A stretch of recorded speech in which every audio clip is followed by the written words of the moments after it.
Everyone has one or two secrets they'd rather keep hidden, and I'm no different. When I was younger, I was quite wild. Now, I'm a quiet and unassuming woman, but losing my parents at 15 sent me down a wrong path. I ended up joining a gang of troublemakers. I got some of the girls from the gang together and started our own group. Because my dad made me learn wrestling when I was a kid, I was known around town for being really strong, even stronger than the boys. My time in that world ended after I met someone special, but living that kind of life leaves some issues behind. My name is Nancy, and now I'm 35. I live as an ordinary housewife and work at a local supermarket. With my light makeup and quiet personality, no one would guess that I once wore bright makeup and rode motorcycles. Yes, I was in a gang and even led a group of girls. But then I met my husband Joshua and everything changed. It all began 10 years ago during a fight with another gang.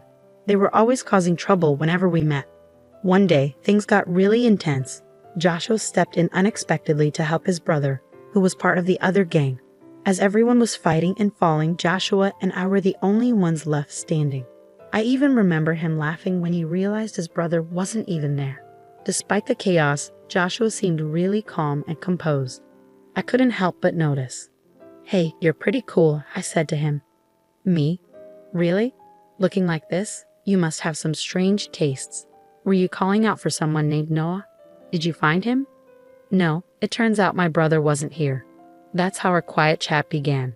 Joshua's brother was a troublemaker beyond saving. Joshua even took up boxing to try and set him straight. He couldn't stand by and watch wrongdoing happen. He seemed like a guy full of fairness. As we talked more, we got closer. We started seeing each other more often, and it was clear we liked each other. But Joshua didn't like troublemakers back then.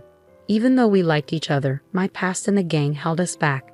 Eventually, Joshua said he'd only be with me if I left the gang for good. Tired of all the pointless fights, I decided to leave the group. We started dating and got married 5 years later. The gang I used to be in got broken up by another group 2 years after I left. After marrying Joshua, I changed a lot and became a calm and graceful woman. But our peaceful life got shaken up by a certain neighbor, Joshua's sister Somia and her husband. One morning, as I was seeing Joshua off to work, the doorbell rang. Who could that be? I wondered. I'll check. Suddenly, Joshua looked surprised. Somia, he exclaimed, recognizing his sister, whom I had met once at a family dinner. Hey Joshua, we've moved in next door today. Please take care of us, she said. Hello, I'm Tommy, Somia's husband. Looking forward to getting along, he added. They started off with a rude attitude, but since Sonia was Joshua's sister, I couldn't be too confrontational. We usually got along with our in-laws, so I didn't want to start any trouble. It turns out Tony was the one who got Joshua's brother Noah into the troublemaking world. They went to the same high school and were a year younger than Joshua. Joshua turned 34 this year, so they must be 33. Sonia, who's 3 years younger than Joshua, should be 31. Joshua, too bad about your brother, huh? Tony remarked. I don't care about Noah anymore. Even you. Joshua was visibly angry. His brother had passed away due to a fight. Joshua's brother and sister apparently never got along well. Sonia felt ignored in favor of her brother and developed a rivalry, which eventually extended to Joshua as well. Joshua once mentioned how tough it was to deal with his sister, preferring to focus only on his brother. Unlike me, Sonia was also in a delinquent group before. Unlike her, Noah was forced into it by Tommy. Seeing his siblings change, Joshua probably felt even more determined about justice. As the three of them stared each other down, I spoke up from behind Joshua. Joshua, you need to leave for work soon. All right, he replied. Running away, Joshua. Remember, I haven't forgotten that you laid hands on me, Sonia sneered. That was because you attacked Noah. All right, both of you enough. We're done here, Sonia declared. With Sonia's words, Joshua left for work, the issue still unresolved. But then the harassment from Sonia and her husband began. About an hour after Joshua left, the doorbell rang, but nobody was there when I checked. Another hour passed, and there was a loud noise at the door, like something was being thrown. When I looked, there was a pile of cardboard boxes dumped in front of our door. What's going on? I muttered to myself. Since nobody was around, I decided to ignore it and went back inside. But then I heard a small popping sound from the balcony. I rushed over and found 3 broken eggs. We live in a corner apartment next to Sonia's new place.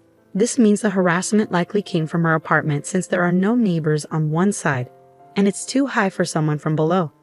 Angry, I decided to confront my next-door neighbors. "Hey, is that you? What do you want, showing up like this?" Sonia greeted me, clearly irritated. "Is this your idea of a prank? Throwing eggs on our balcony? It had to be you or your husband. The angle only makes sense from your balcony." Sonia glared at me and said, "What? Don't be ridiculous. Do you have any proof that we did it? Making false accusations won't help. I'll call the cops." Even though she used to be in a gang, her quick resort to the police in this situation seemed odd to me. "I don't have proof, but the way the eggs are scattered, they could only come from your balcony." I tried to stay calm, but Sonia kept arguing back. "That's weak proof." "Hey Tony, the lady next door is complaining," she said to her husband. Hearing this, Tony chimed in. "Hey, just because you're Joshua's wife doesn't mean you'll get any special treatment." If Sonia's reliance on the police seems second-rate, Tony's words weren't much better. He might have thought he was intimidating, but to me, it was anything but scary. I could feel my old self stirring inside me, but I didn't want to go back to my past. So I acted like a timid, unassuming woman and said quietly, "Please don't raise your voice." Inside, I wanted to unleash a powerful kick to shut him up. But since meeting Joshua, I had changed for the better, and I didn't want to throw away all my progress over something like this. Seeing my reaction, they both laughed in front of me. "Aha, so you're Joshua's wife. I thought you'd be something special, but you're just a boring woman." "Weak. Tony was giving you too much credit. At the family dinner, you seemed like a real introvert. Just a kick won't be enough. I might have to dislocate a joint or two to calm myself down," I thought, trying to control my rising anger. "Go on, leave," they told me, and then closed the door on me. I stood there, staring at the closed door, feeling frustrated. I thought about telling Joshua, but I knew Sonia and her husband would just pretend they didn't know anything. It would only lead to more trouble and stress for me, so I decided not to bother. The next day, and the day after that, the harassment from Sonia and her husband continued. It always started after Joshua left for work. "Who left this garbage at our doorstep? It must be those two," I muttered as I was about to leave for work at the supermarket. The door got stuck halfway, blocked by a bag of garbage. I reluctantly took it to the disposal area and then headed to work. 5 hours later, I came home to something unbelievable. There was a cardboard box in front of the door, set up like a table. On either side of the box, there were lit candles, and in the middle, a vase with flowers. Above the door, there was a photo of me, taken who knows when, stuck there, mocking me as if I were dead. Furious, I was about to kick the cardboard away when Joshua called from behind. "Nancy." Startled, I turned around to find Joshua, who had come home from work. "You're an hour early." "I got off work early today. What's all this?" Joshua was also surprised at the sight in front of the door. We quickly cleaned up the cardboard and candles from the shared hallway and went inside. There, I told Joshua everything that had happened. "So it's likely Sonia and her husband, but we don't have any proof. Even if we confront them, they'll just deny it," I said. After a moment of thought, Joshua had an idea. "Let's buy cameras, one for the balcony and one for the entrance, especially hidden well at the entrance." I agreed with Joshua's suggestion. There was only so much more we could take. We immediately purchased cameras online and had them delivered to Joshua's workplace to avoid suspicion. For now, we'll just have to endure until the cameras arrive. Then we can fight back with evidence. "Got it," I replied, so I dealt with Sonia's mean behavior at her house for a few days. For many people, putting up with stuff like this means not fighting back because they're scared or not strong enough. But for me, it was different. I wanted to fight back, but I held myself back. If it was okay to use force, I would have already stood up to them. It was really frustrating having the power to do something but not being able to. After 3 days, Joshua brought home some cameras. Any more trouble? The usual. Today they even threw a fish head onto the balcony. "Let's put up the cameras now. We'll hide one behind the air conditioner on our balcony, aiming at Sonia's, and another near the fire extinguisher by the entrance." The next day after setting up the cameras, Sonia started being mean again. As Joshua left for work, I watched everything through a recording app. And just like clockwork, Sonia and her friends started their antics. I watched quietly and left for work when it was time. 2 hours into my shift at the supermarket, Sonia came to my register. Well, if it isn't my sister-in-law, she said. I quietly scanned Sonia's items. It was obvious from her tone that she knew it was me, and she was being really rude. Aren't you cold for a cashier? Shouldn't you be nicer? Come on, give me a discount on this. Other customers in line looked worried as they watched us. A man in the line spoke up to Sonia. Hey, can't you see she's uncomfortable? Sonia turned to him, looking angry. Shut up. It's none of your business. The man seemed defeated by Sonia's reaction and backed away, leaving the line. Then, I spoke up to Sonia for the first time. Ma'am, if you keep acting this way, I'll have to call security. I said it calmly but firmly. Maybe because others were watching, Sonia replied. Oh, it was just a joke. So disappointing. She left the store, leaving her items behind. The other customers were surprised by what happened. I was really mad when I got home from work. There was a note on the door that said, useless cashier. That's enough. I couldn't handle it anymore. I angrily tore off the note and waited nervously for Joshua to come back. When he got home, we watched the footage from the cameras. It clearly showed Sonia and her husband doing bad things. Now we can fight back, Joshua said, looking angry. Okay, let's go. When we rang Sonia's doorbell, Tommy answered. You two again. What do you want now? Sonia came up behind him, asking lazily, What's up, Joshua? We're ready to fight back, I thought as I started to speak, but Joshua stopped me and stepped forward. Nancy, let me handle this. Sonia told me if you keep bothering us, there will be consequences. Joshua's voice was firm and threatening. Tony replied, What, you want to fight? You got proof we did anything? You're just making accusations. Before Tony could finish, Joshua played the video from the recording app. This video shows what you've been doing wrong. We put up cameras because your harassment was too much.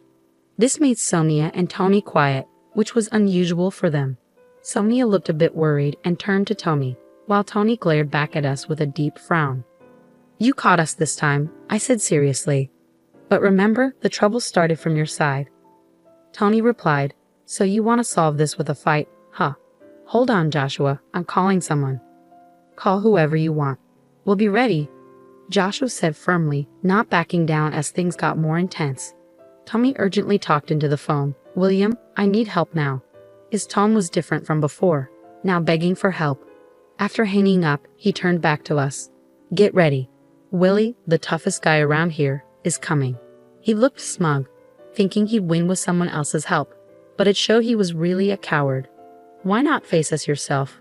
I asked. Keep talking. I know your strength. This time, I brought someone special to make sure you both feel real fear, Tommy said, trying to scare us.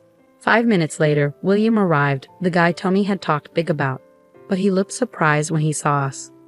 William, hey, it's been a while.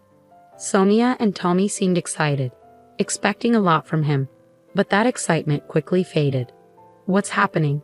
Yeah, it's been a while, Will, I said, calling him Will, which left Sonia and Tommy puzzled. Joshua greeted him too. Hey Will, long time no see. The couple looked even more confused. Confused, Tommy asked, What's going on? How do you know William? Tommy looked nervous and William looked between us. I just said, Will, let's not do this, okay? Angry, Tony snapped, Stop messing around. Will, do something please. Sonia and Tony were panicking, not understanding what was happening. But then Will spoke up. Hey, did you mess with Nancy? His question left them shocked for a moment. So what if we did? Tommy answered, sounding unsure. Will exploded, You idiots. Do you even know who you're dealing with?